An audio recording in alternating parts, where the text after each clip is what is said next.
اگر زمین پر کوئی شہر وقت کے ساتھ مکالمہ کرتا ہوا محسوس ہو، جہاں ہر گزرنے والی صدی اپنی صدائیں چھوڑ جائے، تو وہ شہر سمرقند ہے۔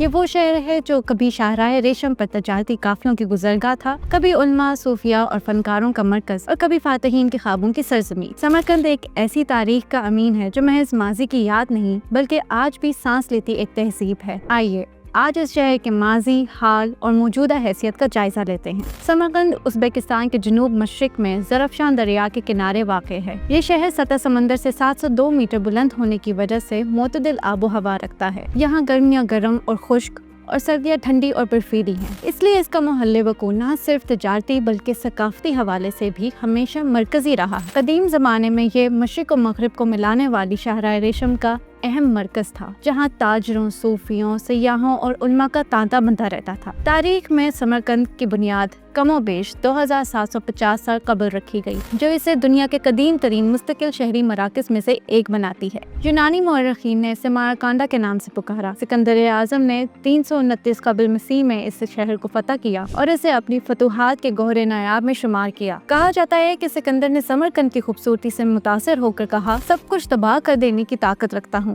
مگر سمرقند کو چھونے کا دل نہیں چاہتا۔ اس کے بعد 712 میں مسلم سپہ سالار قطبیہ بن مسلم البالی نے سمرقند کو فتح کیا اور شہر میں اسلام کی روشنی پھیلنے لگی۔ یہاں پہلی مساجد اور مدارس کی بنیاد رکھی گئی۔ عرب، فارسی اور ترک اثرات نے اس شہر کی تہذیب میں رنگ بھرے۔ قرون وسطیٰ میں سمرقند علم و حکمت کا مرکز بن چکا تھا، جہاں ریاضی، فلکیات، طب اور فقہ کے بڑے مراکز قائم ہوئے۔ سمرقند کو اکثر امام بخاری کا شہر بھی کہا جاتا ہے، ایک ایسی نسبت جو اسے روحانیت، علم اور روایت کا مرکز بناتی ہے۔ یہی وہ سرزمین ہے جہاں اسلام کے عظیم محدث امام محمد بن اسماعیل بخاری نے اپنی زندگی کے آخری ایام گزارے۔ 810 میں بخارا میں پیدا ہونے والے امام بخاری نے 6 لاکھ سے زائد احادیث کا علم حاصل کیا اور ان میں سے صرف 7275 احادیث کو اپنی مشہور کتاب الجامع الصحیح میں شامل کیا، جو آج دنیا کی معتبر ترین احادیث کی کتاب مانی جاتی ہے۔ ان کا مزار سمرقند کے قریب واقع ایک گاؤں خارتنگ میں موجود ہے، جو ابتدا میں ایک سادہ سا مقبرہ تھا، تاہم 1998 میں امام بخاری کی یاد میں ایک عظیم الشان کمپلیکس تعمیر کیا گیا، جو اب زیارت کا عالمی مرکز بن چکا ہے۔ اس خوبصورت کمپلیکس میں ایک وسیع مسجد، اسلامی تعلیمات کے لیے مرکز،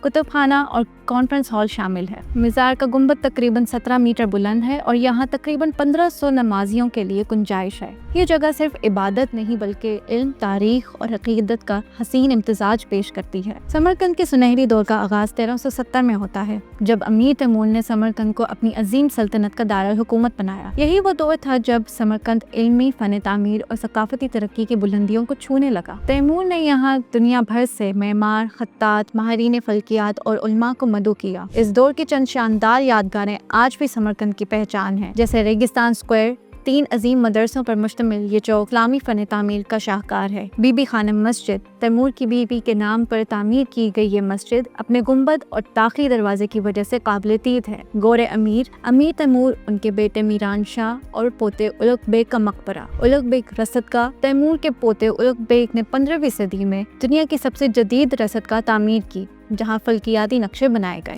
اور اس کے علاوہ شاہ زندہ، جس کا مطلب ہے زندہ بادشاہ کا مزاج۔ اس کا حوالہ حضرت قاسم بن عباس کی طرف ہے، جو پیغمبر اسلام صلی اللہ علیہ وآلہ وسلم کے چچا زاد بھائی تھے، اور کہا جاتا ہے کہ انہوں نے 7ویں صدی میں اس خطے میں اسلام کی تبلیغ کی۔ روایت کے مطابق ان کی شہادت نماز کے دوران آتش پرستوں کے ہاتھوں ہوئی، اور اسی نسبت سے انہیں شاہ زندہ یعنی زندہ بادشاہ کہا جاتا ہے۔ ان کا مزار، جسے تیمور اور اس کے جانشینوں نے انتہائی احترام کے ساتھ باقی رکھا، آج بھی زائرین کے لیے روحانی سکون اور عظمت کا مرکز ہے۔ مشہور سیاح ابن بطوطہ نے 1333 میں یہاں کی زیارتوں، نذرانوں اور مقامی عقیدت کو اپنی تحریروں میں درج کیا۔ اس کے بعد 1868 میں سمرقند روسی سلطنت کے زیر تسلط آ گیا۔ اس کے نتیجے میں ٹرانس کیسپین ریلوے نے اسے ماسکو اور دیگر شہروں سے جوڑ دیا، لیکن سوویت دور میں مذہبی، ثقافتی اور تعلیمی ادارے سختی کا شکار ہوئے۔ مساجد بند کر دی گئیں، مدارس ختم ہوئے اور عربی اور فارسی زبان کو ختم کر کے صرف روسی زبان کو فوقیت دی گئی۔ تاہم سمرقند کی تاریخی شناخت کو مٹایا نہ جا سکا۔ 20ویں صدی کے آخر میں آزادی کی نئی صبح نے سمرقند کو پھر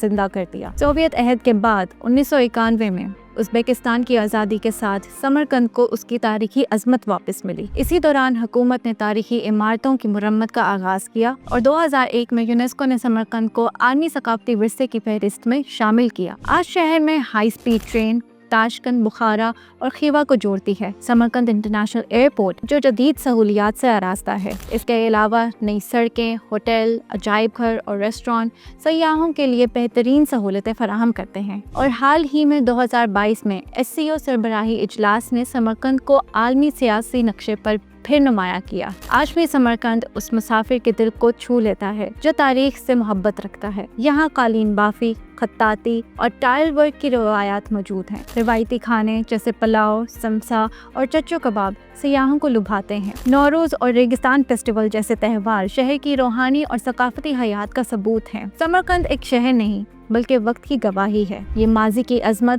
حال کی خوبصورتی اور مستقبل کی امید کا امتزاج ہے۔ ہر اینٹ، ہر گنبد، ہر مدرسہ اور ہر بازار ایک کہانی سناتا ہے۔ یہ شہر ہمیں بتاتا ہے کہ تہذیبیں کس طرح بنتی ہیں، کیسے زوال پذیر ہوتی ہیں اور پھر کس شان سے دوبارہ ابھرتی ہیں۔ سمرقند آج بھی وہی ہے جیسے ہزاروں سال پہلے تھا، ایک ایسا شہر جو وقت کے ساتھ چلتا ہے مگر وقت سے آگے رہتا ہے۔